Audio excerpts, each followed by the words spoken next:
Sanibonani molweni ndiyanamkela kwezaseTV ngesiXhosa.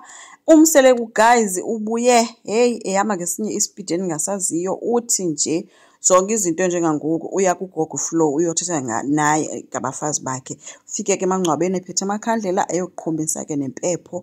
Akathethanga ngabafazi kuphela, noSney umfakile bemafazini, kodwa ke sizawukutheni ngayo. Uqale ngoMacele, kwathi uMacele uyohluleka kukuncedisa ekwakheni umzi wakhe uye phambili. Uthi unenhliziyo eqinileyo kwaye unenzondo. Uthi sekufanele kulungiswe izinto uvela abale yonke into eyayikhe yenzeka kudala. Uthi ubuyisa ipast ayibeke etafuleni uMacele. So uze kuMayeni, wathi uMayeni uthi xa ngaba esolwa ngento yoba makuphiliswane ngendlela akhalale, athathe iibhegzi zakhe ayibethe yakwabo abashiye nabantwana emveni koko. So ivezwe ke into ethi uMayeni wahamba ke ngoFebruwari 2024 washiya abantwana bakhe apho emveni kwento eyayikhe yathetheka ke kuhlalwe phantsi into yoba makazame indlela yokuphilisana nabanye abafazi. Uthi ke uyayiqala ke le nto yokushiya abantwana uMayeni wayenza. Uthi ucinga uba ke laa nto yokuhlukumezeka kwakhe emsebenzini ade abe wenziwa ntsho ne-operation yamhlukumeza kakhulu. Uthi usensitive kakhulu, into encinci uyenza ibe nkulu ke ngoku yena. So uthi ke yonke le nto isinikeza ii-challenges siyifemeli. Uthi kowabo ke bamamela isayidi lakhe and ke ngokuthi ucela kuFlow uba azame amenze avule inhliziyo uMayeni akwazi ukuphilisana namanye amakhosikazi angalwi. Wabe sesiza kuMakhumalo ukuthi uMakhumalo ke hayi ke siyabulela ke Gogo Flow ngoMakhumalo kakhulu, ngoba yena uyancedisa kakhulu ekubeni emncinci kunabo bonke abanye abafazi aba. Uthi futhi uyazehlisa xa bemthuma azama ukuthetha namanye amakhosikazi ukwenzela uba kube khona i-peace. Uthi uyaya ayenza yonke loo nto leyo.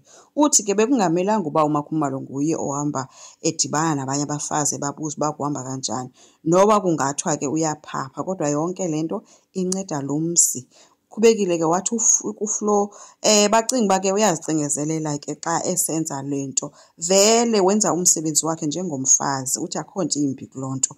Abanye ke abafazi bona abamfuni umntu onceda indoda, instead bayamzonda umntu othanda indoda yakhe. So uyamthethelela kakhulu ke uMakhey ke umseleke. Uthi ke into ayibonayo kukuba abafazi bebonke nje abayifuni indoda. Watsho ethi abafazi ke ziziyingayinga ke zabafazi ke ezo ezigxajelwa yingqondo.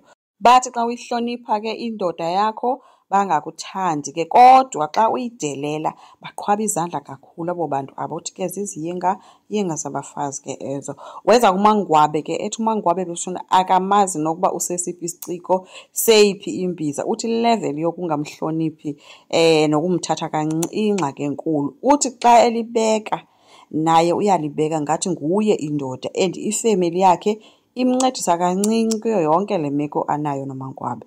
Uthi ke uMangwabe ever since wathetha ngo-number 5 uyandidelela, uyahluleka kukundinika indawo yam, akandihloniphi, kodwa kufuneka angalibali uba kaloku ndiyindoda yakhe, ndiyintloko yeli khaya. So uthi noko uyakhala apha ngakuMangwabe. Wazongena ke kuSney ethi ke Gogo Flow sinehlongandlebe lo mntana apha. Lo mntana unabantwana and ke abantwana ke ngabakho. Hayi ngoba ke thina singabathandi ke abantwana bakhe, kodwa kubukeka kunjalo ngenxa yoba uSney yeyona nto ayivayo leyo xa sithetha naye. Enye nenye akayiva, wenza le uthi makangayenzi. So ndicela simbambe kule nto esiyaziyo uba uyayithanda. Mncede angabi yinto yokuhlekisa emphakathini, abe eyinto yohamba ehambe ilala kule mizi inxilayo, alale emizini yabantu kodwa akatshatanga. Ndicela uzibonakalise kuye abe ngumntana ofanele abe ngumntana. Wathi ke xa kukhona umfazi ofuna ukuhamba ndicela ungenelele, ngoba kaloku andikwazi ukubanjwa ngamatapile ngumfazi. Mabazazi uba bazokwenda ke apha bathobele imithetho yalapha. Xa umuntu esohluleka sizomvumela uba ahambe, xa ehlala futhi sizobulela siqhubeke nokwazi ukucenga impilo. Uthi ke ubika kuFlow ngoba wayesenza izinto esaphila zenzeke, nangoku ke engasaphili uyayazi into yoba uyazenza izinto zenzeke, uyamazi izinto zakhe. And le ayenzayo uthi yeyokugqibela. Wonke ke umthwalo uwunikela kuGogo Flow njengangoku, yena uyaphuma kwabafazi. Asazi-ke guys, enkosi ngicela siqhubeke, subscribe, silike, singakhomenta futhi. Bye.